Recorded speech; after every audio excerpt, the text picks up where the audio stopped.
이때로부터 예수 그리스도께서 자기가 예루살렘에 올라가 장로들과 대제사장들과 서기관들에게 많은 고난을 받고 죽임을 당하고 제3일에 살아나야 할 것을 제자들에게 비로소 나타내시니 베드로가 예수를 붙들고 항변하여 이르되 주여 그리 마옵소서 이 일이 결코 주께 미치지 아니하리이다.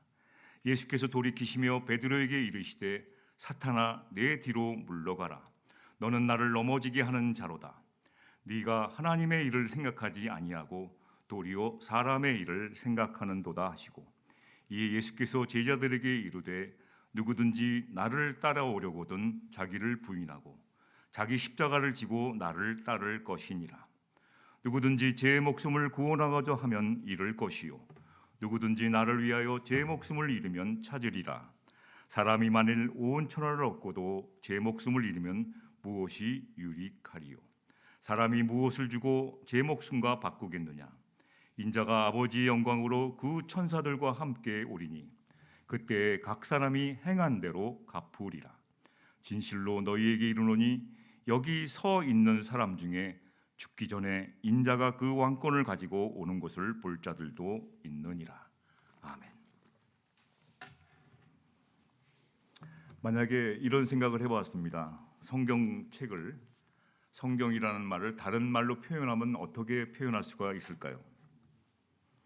저는 하나님과 함께한 이야기, 함께라고 제목을 붙이고 있습니다. 성경을 다른 말로 하면 함께라고 제목을 붙이고 싶습니다. 하나님은 우리와 늘 함께 하시고 우리를 인격적으로 대해 주시기 때문에 언제나 우리와 함께 하는 것을 잘 모를 때가 있습니다. 그러나 언제나 하나님은 우리와 함께 하는 것이죠. 그래서 하나하나 가르쳐 주세요. 세발 자전거를 배워보신 분은 잘 아실 겁니다. 이 베트남이나 중국 사람들이 자전거를 가르치는 방법이 저희하고 좀 틀리더라고요. 세발 자전거부터 태운 다음에 우리는 그 다음에 이렇게 일반 자전거를 타는 것처럼 순서가 있지 않습니까? 그런데 이 베트남 사람이나 이렇게 자전거 많이 타고 난 나라를 보면 수건을 이렇게 몸에 말아갖고 수건으로 이렇게 붙잡아주고 혼자 타게 만들더라고요. 혼자 긴 수건으로 해갖고 이렇게 수건으로 당겨주니까 혼자 해보게 하는 그렇게 타더라고요. 어느 날 수건을 딱 놔버리면 혼자 잘 타고 다니는 것을 볼 수가 있습니다. 그래서 성경에는 하나님이 우리와 늘 함께 하시지만 스스로 해보라는 말이 굉장히 많이 나오더라고요. 스스로 돌이켜보라는 것이죠. 그래서 인터넷에 찾아봤어요. 스스로 돌이켜라는 말이 성경에 얼마나 많이 나왔더니 굉장히 많이 나옵니다. 스스로 돌이켜보라. 하나님의 백성들이 우상을 섬겼어요. 하나님을 함께하면서 살면서 다른 것을 하나님으로 만들어 살았어요. 근데 하나님이 혼내시지도 않고 뭐라고 말씀하셨냐면 신명기 11장 16절에 보니까 너희들 스스로 그렇게 하지 마. 두렵건대 마음에 미혹하여 돌이켜보라고 말하고 있어요. 저 같으면 혼내줄 텐데 돌이켜보라고 그래. 스스로 그렇게 하지 마. 이렇게 점잖게 말씀하고 있어요. 또 백성들이 하나님 말씀을 안 들어갖고 하나님을 믿지 않는 백성들에게 잡혀가지 않습니까? 포로로 잡혀가요. 그런데 하나님이 뭐라고 말씀하시냐면 열왕기상 18장 47절에 보니까 그들이 사로잡혀간 땅에서 스스로 깨닫고 그 사로잡은 자의 땅에서 돌이켜 주께 돌아오라고 그래요. 한번 스스로 생각해 보라는 거예요. 하나님과 함께 살고 있는데 한번 이제 스스로 돌이켜 보라는 것이죠. 너무나 많은데 하나만 더 말씀드리겠습니다. 탕자가 집을 나갔어요. 아버지 집에 재산을 다 이렇게 받아갖고 집을 나갔어요.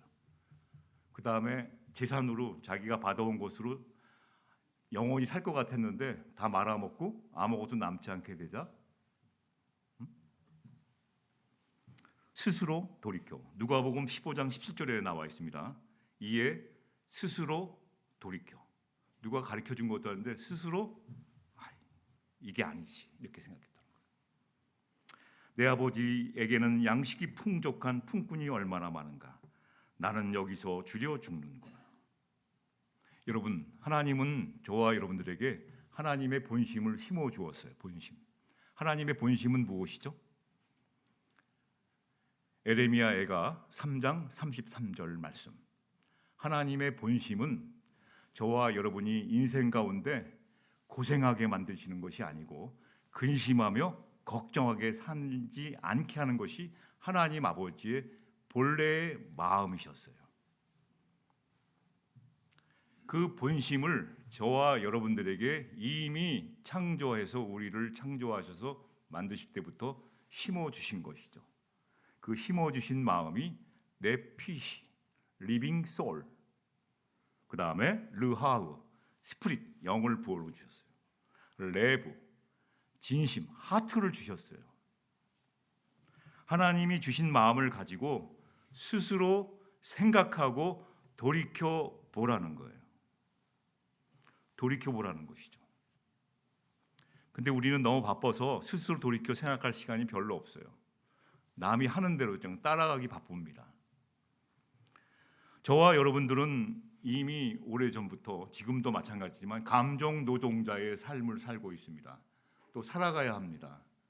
목사도 자세히 보면 감정 노동자예요. 감동 노동자라는 것은 사람을 만나지 않고는 살아갈 수 없는 직업을 가진 사람입니다. 요즘은 AI 시대라서 사람을 만날 필요가 없지만 저와 여러분들은 사람을 상대하지 않고는 살아갈 수 없는 직업을 가졌었고 또 그렇게 살아가야 합니다. 감정 노동이 무엇인가요? 감정 노동을 찾아봤습니다. 감정 노동이라는 것은 서비스업 관계자들이 고객의 마음을 얻기 위하여 겉과 속이 다른 말과 행동을 하는 것을 말합니다. 저희들은 사람들에게 잘 보이기 위해서, 그 일을 따내기 위해서, 영업을 하기 위해서 겉과 속이 다른 말과 행동으로 살아왔던 사람들입니다. 이러한 관계를 바닷가에 모래성을 쌓은 관계라고 말합니다. 다시 말하면 가짜 관계 속에 살아온 것이죠. 그런데 저와 여러분들이 사람을 대하는 것도 이해되는데 하나님을 이런 식으로 대합니다. 겉과 속이 틀리게 하나님을 대합니다. 하나님은 다 알고 계시는데 자꾸 가려요. 나의 문제와 죄를 다 알고 계시는데 자꾸 덮으려고 합니다. 도망가고 피하려고. 그래서 저와 여러분들은 감정 노동을 하면서 왜 나는 남들처럼 바람직하고 기쁘고 즐거운 성숙한 인간관계, 하나님과의 관계를 맺지 못하고 신앙생활을 하고 있는 것일까? 왜 나는 늘 나만 혼자 남지? 왜 힘들고 어려울 때면 다른 사람들이 나를 찾아오지 않고 왜 나를 다 피해 가는 것일까? 혹시 이런 고민을 해보셨나요? 저는 굉장히 아주 많이 또 하고 이러한 생각을 많이 해봤습니다. 저는 사회생활을 시작하면서부터 감정 노동을 했기 때문입니다. 겉과 속이 틀은 말과 행동으로 목적은 이루었지만 내 안에 내 속에 내가 너무나 많고 그러다 보니까 교회 와서 신앙생활하는 또 하나님한테 좋은 것만 드리려고 그래가지고 자꾸 폼 잡고 신앙생활 폼만 잡아요. 내 안에 시커먼 것들은 다 감추고 하나님은 그것을 내놓길 원하는데 나는 감추고 자꾸만 겉만 뺀지르르한 것만 자꾸 드리려고 그러니까 하나님은 나는 너를 모르겠다. 나는 너의 예물을 받을 수 없다. 그러다 보면 인간관계도 그렇게 되고 그러면 사람들을 그런 식으로 만나게 되니까 하나님도 그렇게 대하고 사람들도 그렇게 만나니까 결국은 어려움이 다가오고 나에게 문제가 생기면 누구한테 이렇게 물어볼 사람도 없고 나 혼자 다 하는 그런 결과가 돼요. 자기 혼자 겪어나가야 됩니다. 그러니까 얼마나 힘듭니까? 교회는 공동체이고 우리의 신앙은 하나님과 함께하는 겁니다. 어려울 때 되면 도움을 청해야 됩니다.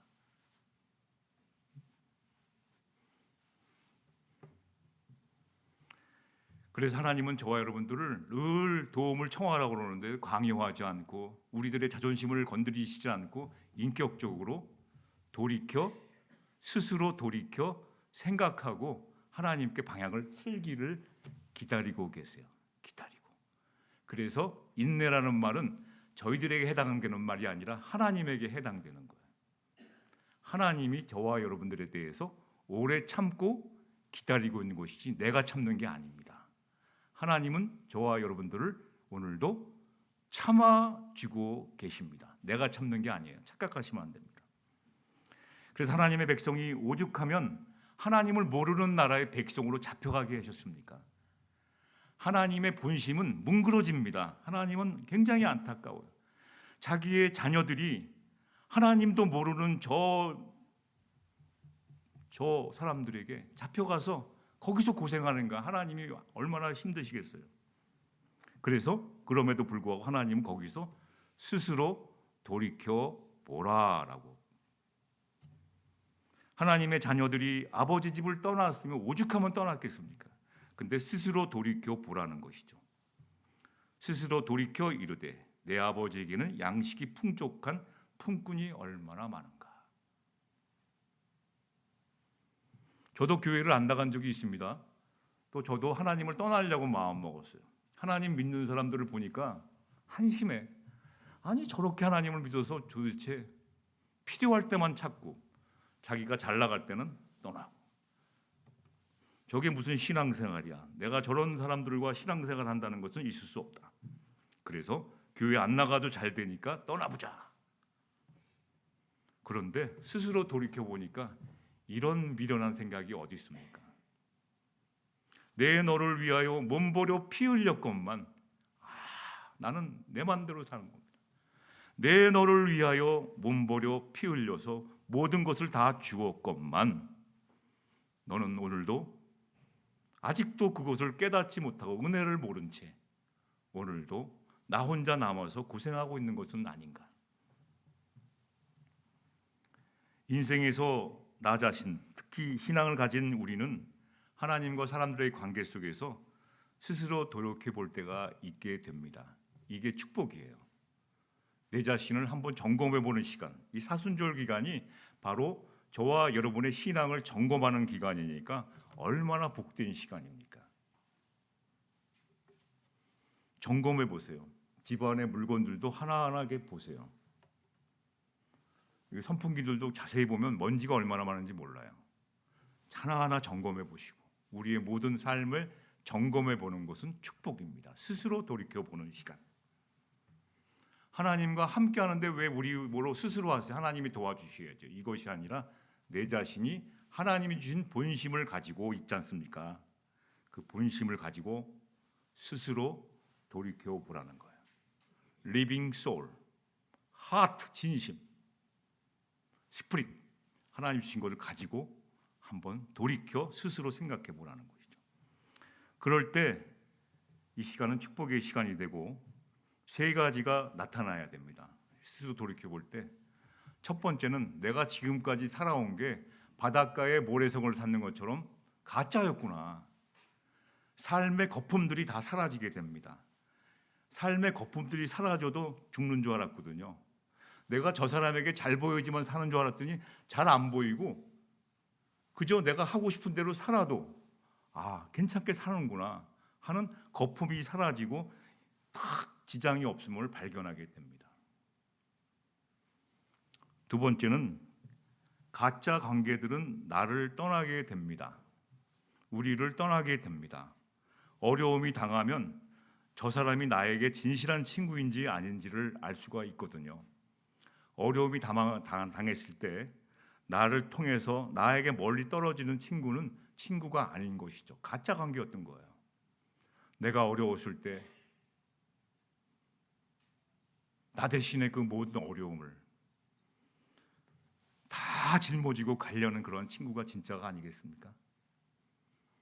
그런 진실한 관계가 남게 돼요. 내 거품을 걷어내면. 스스로 돌이켜 하나님 주신 마음을 가지고 내 스스로 커피 한 잔 마시면서 스스로 돌이켜 볼 때, 아, 이게 아니구나. 나의 삶이 가짜였구나. 저 사람과의 관계가 가짜였구나. 겉만 뺀지르르 하고 속은 시커맸구나. 그리고 세 번째 나타나는 현상은 나 자신을 돌아보게 되니까 하나님과 사람들 앞에서 내 자신이 자꾸 성숙하게 됩니다. 자라요, 자라. 지난 작년과 올해가 틀려지고 어제와 오늘이 새로운 사람으로 달라지게 됩니다. 이게 재밌어요. 베드로가 주님을 따라다닌 지 한 3년쯤 되었을 때요. 베드로가 주님을 따라다닌 지 3년쯤 되었을 때입니다. 예수님은 사역 기간이 예수님은 3년 하셨잖아요. 3년에 그 다 마무리될 때쯤에서 예수님은 이제 오늘 성경 본문 앞에 나옵니다. 본문 앞에 예수님이 제자들에게 여론조사를 해요. 야, 사람들이 나를 누구라고 하느냐? 이렇게 물어보세요. 평판을 들어보세요. 평판을 들어보니까 옛날에 유명했던 당시의 세례 요한 회개하라 천국이 가까웠다 하는 세례 요한가 같다고 합니다. 어떤 사람은 엘리야 또는 구약에 나오는 선지자들과 그 중에 한 명 같다고 말을 합니다. 그러면 너희들은 나를 누구라고 하느냐 물어봤어요. 여론조사를. 그러면 여러분은 김 목사를 어떻게 생각하십니까? 남들은 되게 칭찬하시고 남들은 좋아하는데 여러분들은 어떻게 생각하시나요? 여론조사를 한번 해보면. 그랬더니 베드로가 예수님을 향해서 뭐라고 말씀했죠? 시작. 주는 그리스도시요 살아계신 하나님의 딩동댕. 이때 예수님이 이런 말씀을 하세요. 자세히 보시면 그 말씀 뒤에 베드로야 너 스스로 스스로 돌이켜 봤구나. 그리고 그렇게 하고 난 다음에 나온 말이구나. 이를 너에게 알게 하니 주는 그리스도시요 살아계신 하나님의 아들이시로이다라고 말한 것은 너 스스로 나온 것이 아니라 하나님이 너에게 네가 스스로 생각할 때 알려주신 거야. 이렇게 말씀하십니다. 하늘에 계신 네 아버지가 이것은 혈육이 아니라 네 아버지가 알려주신 것이다. 마태복음 16장 17절에 말씀하고 계시죠. 자, 이렇게 된 겁니다. 오늘 본문으로 들어가시겠습니다. 21절 보시면 이때로부터라고 되어 있습니다. 이때로부터 성경은 이 첫 번째 이때로부터 나옵니다. 어떤 때입니까? 베드로가 스스로 돌이켜 스스로 생각해 보니까 예수님에 대한 생각을 해 보니까 예수님에 대한 고백이 있고 난 후인 겁니다. 이때로부터 베드로가 주는 그리스도시요 살아계신 하나님의 아들이로소이다라는 고백이 있고 난 후부터 예수님은 말씀하시는 거예요. 예수님은 사역은 언제나 때를 기다리는 사역이에요. 저와 여러분에게 주시고 싶은 것이 많지만 지금 기다리고 계세요. 때가 되면 주십니다. 믿음도 충만한 믿음을 주시옵소서 내가 지금 달라고 요청해서 주시는 것이 아니에요. 이만큼이면 됐다. 믿음을 주시고 그 다음 주시고 이렇게 자꾸 성숙하게 나가요. 예수님의 사역은 그래서 언제나 기다려주시며 때를 기다리는 적절한 타이밍에 주시는 사역이세요. 이때로부터 제자들이 스스로 돌이켜 생각해 보니까 예수님은 이런 분이라고 이렇게 생각했는데 그 스스로 돌이킨 생각도 하나님이 주신 마음이 있었죠. 그걸로 말한 것이죠. 그래서 지금 마찬가지로 하나님이 우리에게 아무리 저희가 달라고 해도 하나님은 안 주시는 이유가 기도에 응답된 것이 아니라 때가 아직 안 돼서 그런 겁니다. 아직 그때가 되지 않았기 때문입니다. 그래서 예수님은 베드로와 제자들이 때가 됐다고 생각하셔서 어떻게 됩니까? 예수님은 메시아 사역의 최대 비밀이라고 있었는 십자가 순환을 예고하신 것입니다. 22절 보시죠. 이렇게 예고하셨어요. 내가 이제 3일 만에 고난 받고 이렇게 다 십자가를 지고 죽게 된다. 그랬더니 22절에 뭐라고 되어 있죠? 베드로가 예수를 붙들고 항변하여 이르되 주여 그리 마옵소서. 이 일이 결코 주께 미치지 아니하리로다. 이 말 문장을 그대로 보면 인간적이고 또 인간적이고 아주 인간적인 말입니다. 아주 그냥 인간미가 넘치는 말입니다. 예수를 붙들고 항변하여 이르되, 이 항변이라는 것은 예수님께 대들었다는 뜻입니다. 한글 성경에는 우더든의 잘못을 내가 고치려고 했다는 겁니다. 자식이 부모를 고치려고 드는 겁니다. 한글 성경에는 가나다 이렇게 되어 있어. 단순한 권유가 아닌 적극적이고 끈질기게 말하는 것이죠. 예수님에게 대들었는 거예요. 방금 전까지 아주 멋진 말을 했는데 베드로가 대들었어요. 십자가의 길을 잘 모르는 것이죠.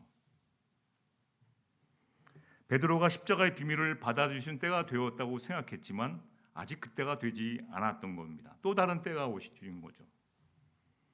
그래서 성경에는 그 때라는 것이 우리가 말하는 때하고는 달라요. 그래서 지금이 저희들에게 어떤 때인지를 보기 위해서 어떤 시즌인가, 내가 지금 어떤 시즌에 들어와 있나. 지금 우리 인간들에게는 4계절이 있지 않습니까? 봄, 여름, 가을, 겨울. 지금 3월 달이구나. 이럴 때면 꽃이 피고 이렇게 우리 때가 있지 않습니까? 그런데 성경에서는 그런 때를 말하고 있지 않습니다. 전도서 3장 1절부터 보시면 성경에서 말하는 시즌은 28가지 때가 있어요. 전도서 3장 1절에 보면 천하의 범사가 기한이 있고 모든 목적이 이룰 때가 있다.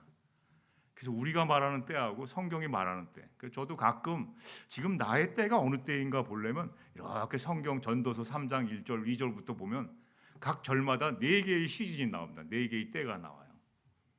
날 때가 있고 태어날 때가 있다는 거예요. 그러면 뭐가 있어요?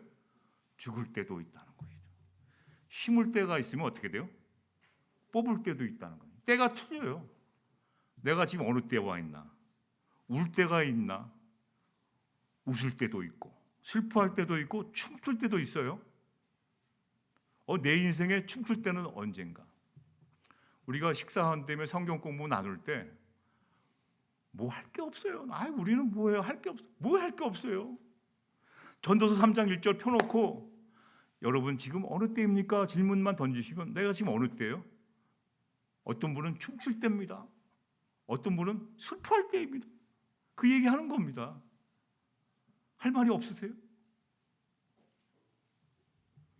저는 찢어질 때가 있었습니다. 마음이 찢어질 때가 있었어요. 근데 꿰맬 때도 있더라고요. 꿰맬 때. 저는 잠잠할 때가 있어 필요합니다. 그러나 말해야 할 때가 있습니다. 말. 정확히. 사랑할 때가 있습니다. 미워할 때도 있다고 그래요. 전쟁할 때, 저는 하나님의 나라는 전쟁도 없고 하나님의 나라에 속한 사람들은 전쟁도 안 하는 줄 알았어요. 그렇지만 전쟁할 때가 있다는 거예요. 인정하라는 것이죠. 그런데 평화할 때도 있다는 것이죠. 그래서 여러분 가끔 나의 때가 어느 때인가, 우리들의 때, 부에나파교회의 지금의 시즌은 어느 때인가를 좀 묵상하고 스스로 돌이켜 생각해 보아야 할 때입니다. 그냥 때가 안 됐는데 그냥 막 들이밀면 이게 과일이 설리게 됩니다. 열매가 안 생겨요. 설리고 버리니까 타이밍이 안 맞으니까 서로 그냥 충돌만 나는 겁니다. 때가 있는 거예요. 때가. 그래서 이러한 때를 분간하지 못한 베드로에게 예수님은 뭐라고 말씀하셨나요? 23절 보시죠. 사탄아 내 뒤로 물러가라. 야, 예수님 냉정하세요. 사탄아 어떻게 해요? 이 문장을 자세히 보셔야 합니다.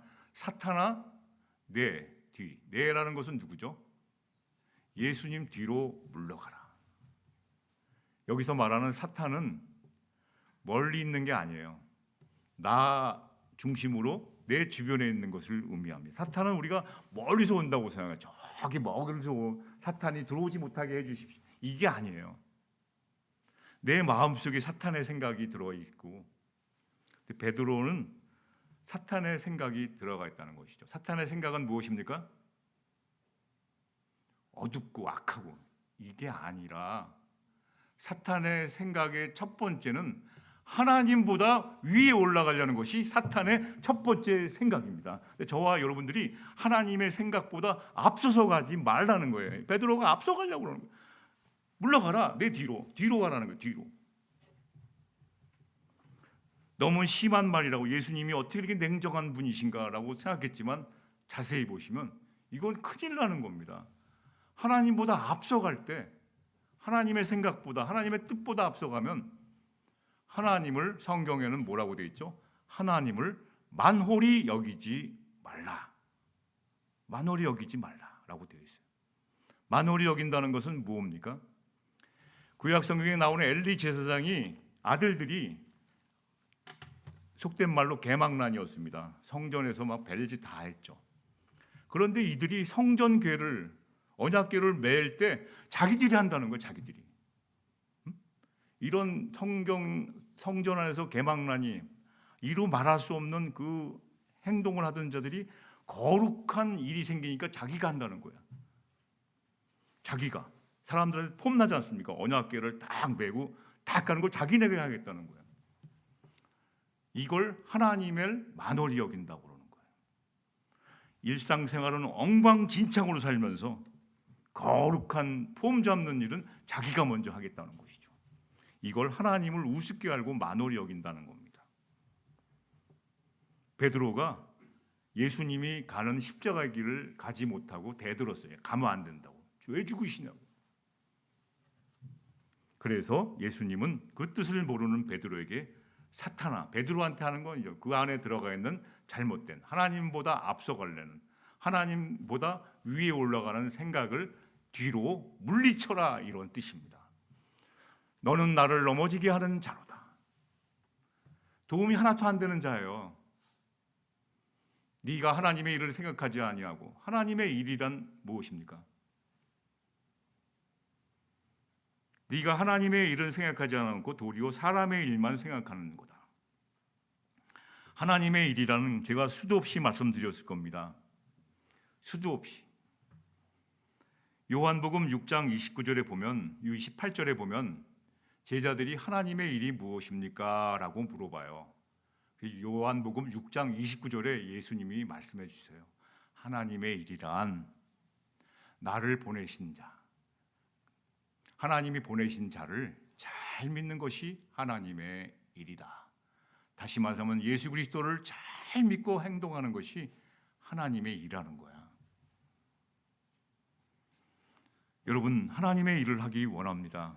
교회 일을 하기 원하지 않아요. 죄송합니다만 하나님의 일이 먼저입니다.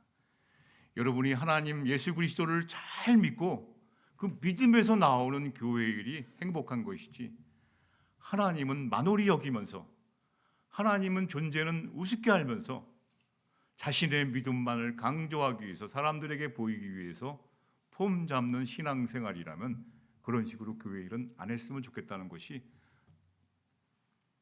저의 생각이고 또 말씀의 생각이고 하나님의 뜻이 아닌가, 그런 생각을 해보았습니다. 그래서 예수님은 자신의 십자가의 길을 우리에게 알려주신 것은 우리가 하나님의 일을 잘하게 하시려고 그러시는 거예요. 순환의 예고를 하신 것은 우리가 하나님의 일을 잘하는 저와 여러분이 되게 하기 위해서 순환을 예고하신 것입니다. 예수님을 잘 믿게 하려고 하신 것입니다. 정리해 보면 말씀이 수학 공식과 심플해요. 순환을 예고하신 것은 왜 예고하셨을까? 예수 그리스도를 잘 믿게 하시기 위해서. 그럼 어떻게 믿어야 되는가? 그럼 말씀이 압축적. 그럼 예수님을 잘 믿으려면 어떻게 생각해야 되나? 스스로 한번 생각해 보시면 어떻게 되나요? 24절에 보시죠. 누구든지 나를 따라오려거든. 예수께서 이르시되 누구든지 나를 따라오려거든. 누구든지, 이걸 다른 말로 하면 누구든지 예수 그리스도를 잘 믿고 이렇게 살고 싶은 자는 세 가지를 하래요. 첫 번째, 자기를 부인해요. 이제는 내가 없고, 자꾸 내가 없는 거야. 내가 없어. 지금 없는 게 아닌데 있는데 내가 없어. 이 말씀이 무언가? 저도 고민했는데 이민 생활 가운데 저희 애를 이제 라이드 할 때가 됐어요. 라이드 해자 학교 데려다주고 픽업하잖아요. 아, 일도 해야지. 애도 뭐 데려다주고 또 학교에 데려다주고 데리고 와야지. 그래도 또 일하니까 어떻게 됩니까? 위에 분한테 좀 얘기해야 되잖아요. 어려운 사정을. 아, 우리 애가 지금 급하게 라이더 굽신굽신 돼가고 또 애 데리러 가고 왔다 갔다. 근데 막 바쁜데 어떤 엄마가 전화 왔어요. 자기 애도 좀 데려다 달래. 나도 힘들어 죽겠는데. 그러니까 어떻게 합니까? 또 그 엄마도 오죽하면 저한테 부탁하겠습니까? 그래서 알겠습니다. 누구 그 애도 데리고 갔죠. 데리고 이제 집에다 데려다 주고 나도 또 바빠요. 또 가야 되니까. 그 저녁에 이제 그 엄마 고맙다고 저녁을 같이 먹자고 얘기하면서 그런 얘기를 했죠. 목사님, 내 인생 없어요. 그러더라고. 거기에서 제가 딱 그 엄마가 간호사로 일하면서 병원 막 일하니까 막 밤낮이 없이 막 야근만 막 정신이 없는데 그런 말을 해요. 목사님, 내 인생 이제 없어요. 얘 때문에 내 인생 없다는 그 말이 딱 왔는데 이게 자기 부인이구나. 이제는 내가 없고 예수님을 따라가는 길은 자꾸 나가 없다는 거야. 여러분 언더가 스탠드 되십니까? 언더가 스탠드 되시나요? 내가 없다고. 두 번째는 자기 십자가를 지고 따르라는. 자기 십자가는 무엇일까? 자기 십자가라는 것이 무엇일까요? 십자가가 많지 않습니까? 여기도 있고 저기도 있고 많은데 자기 십자가는 뭐, 내 십자가는 뭘까요? 하나님이 여러분 각자에게 맡겨주신 사명이 있어요. 사명. 우리 애는 태어났는데 장애인이에요.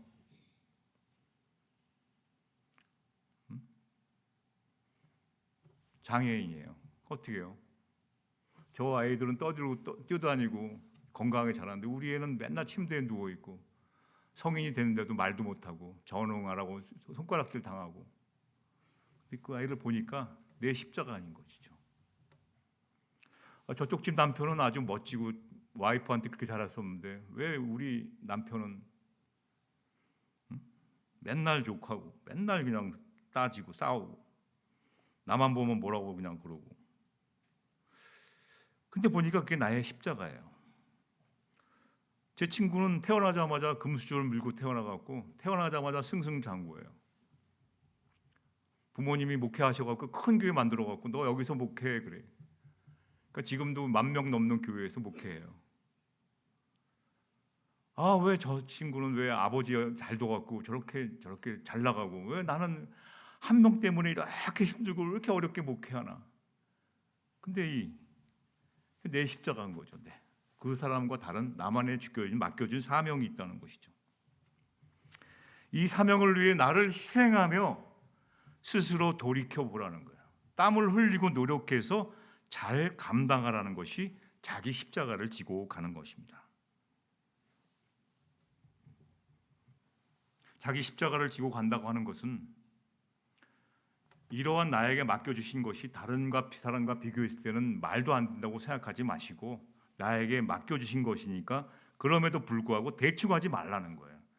최선 베스트 희생하고 내 인생 없다고 나는 없다 이제 소극적인 자세가 되지 말고 최선을 다해 적극적이고 긍정적인 삶의 자세 가지고 하나님과 함께 나아가라는 것입니다. 이게 자기 십자가를 지고 간다고 약 2시간에 걸쳐서 말씀드려야 되는데 3분에 걸쳐서 요약해서 말씀드린 겁니다. 귀 있는 자는 들으시기를 주의 이름으로 축원합니다. 세 번째는 어떻게 해야 되나요?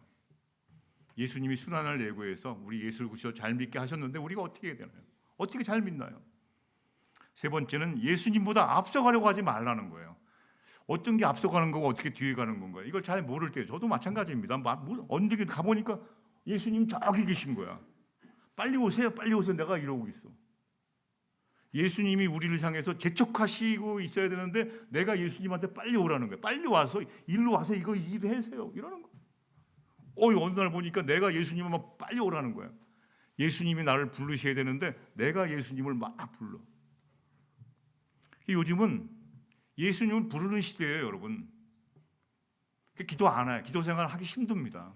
왜냐하면 AI에다 물어보면 다 얘기해 주거든요, 답을.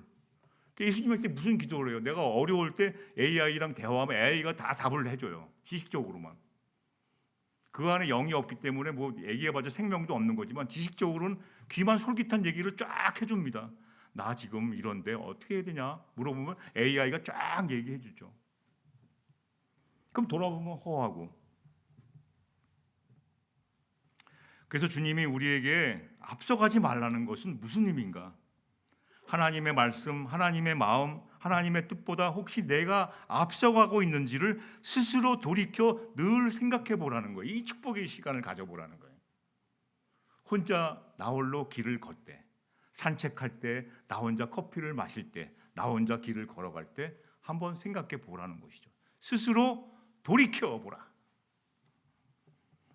그랬더니 손가락이 5개구나. 손가락 2개는 다른 사람을 향해 있고 3개는 날 향해 있구나. 내가 저 사람을 향해서 비판하려고 그러는데 손가락 3개는 나에게 있는 것이죠. 내 걸 더 먼저 보라는 것이죠. 앞서가지 말라는 거예요. 하나님의 생각, 뜻. 그래서 주님의 제자들에게 순환을 예고하신 것은 오늘 우리들에게 십자가의 길을 살라고 하신 것입니다. 그 십자가의 길의 결론은 무엇일까요? 25절, 26절에 나와 있어요. 결론은 뭐예요? 십자가의 길을 살아야 되는데 결론은 나와 있습니다. 죽으라는 겁니다. 이 목사가 교인들에게 죽으라고 얘기하니까 어떤 분은 막 굉장히 기분 나빠하시더라고요. 죽으라고 얘기했다고. 앞에 뒤에 다 잘라먹고 목사가 죽으라고 그랬다고. 저도 죽는 거 싫어요. 길이 살고 싶어요. 근데 예수님은 왜 우리가 싫어하는 말을 죽으라고 하셨을까요? 누구든지 제 목숨을 구원하고자 하면 잃을 것이요. 누구든지 나를 위하여 제 목숨을 잃으면 찾으리라. 야, 죽으라.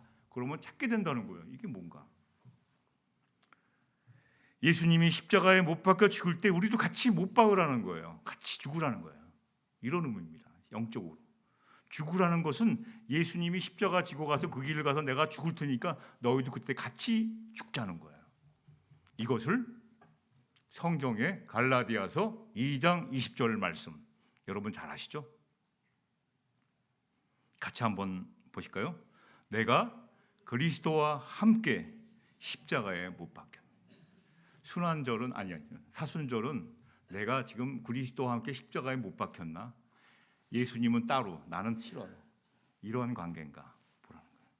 내가 그리스도와 함께 십자가에 못 박혔나니 그런즉 이제 내가 사는 것은 오직 내 안에 하나님의 주신 본심, 마음 있죠? Living soul. 또 어떤 거죠? Spirit, heart. 이 주신 마음. 그리스도께 사셔요. 이제 내가 육체 가운데 건강하게 살아가는 것은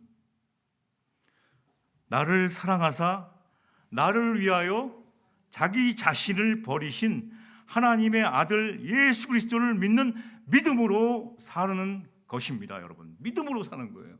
왜 순환을 왜 예고하세요? 이걸 받아들이라는 거예요. 말씀을 정리하고 마치려고 합니다. 예수님의 순환 예고 왜 이렇게 말씀하신 것일까요? 왜 사순절 기간에 이 말씀을 주셨을까요? 스스로 돌이켜보는 자세를 취하고 이것이 복된 길이고 나의 믿음을 점검하는 것이 하나님의 일이라는 것이죠. 십자가의 길이란 이제부터 내가 살아야 하는 신앙적 자세를 의미합니다. 이렇게 살 때 우리의 미래는 어떻게 되실까요? 27절, 28절 말씀이 우리의 미래에 관한 말씀입니다. 재림, 예수님이 다시 오시거든요. 그때 인자가 아버지의 영광으로 그 천사들과 함께 오리니 그때 우리가 각 사람이 행한 대로 내가 갚아두라.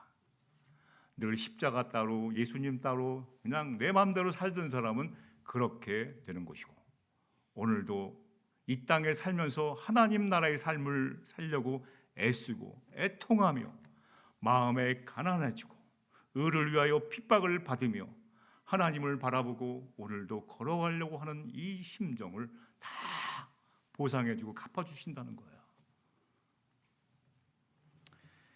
예수님의 순환 예고가 그 의미를 잘 받으려서 나의 믿음이 성장하는 놀라운 계기가 되고 십자가의 길을 우리 모두 담대히 걸어 나가십시다.